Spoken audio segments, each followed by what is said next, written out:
তোমার ওই দুটি চোখ আর তো আমাকে খোঁজে না। হাজার কাজে ব্যস্ত থাকি, তাও বারবার এই ফোনটা আমি এসে দেখে যাই।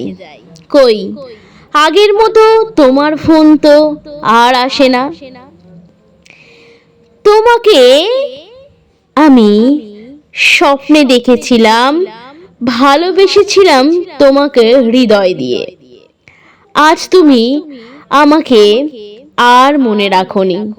জানি না কেন এই অবহেলা, বুঝি না আমি সেটা। দূরে থেকেও যখন তুমি আমার হাসিটা বুঝতে পারোনি, কাছে থেকে তো তুমি আমাকে তাচ্ছিল্য করবে জানি।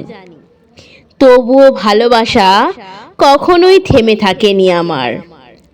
জানি না আমি তোমাকে নিয়ে ঠিক কতটা পথ এসেছিলাম, আজ কেন এই পথের সমাপ্তি হয়েছে সেটাও আমি আজ জানি না।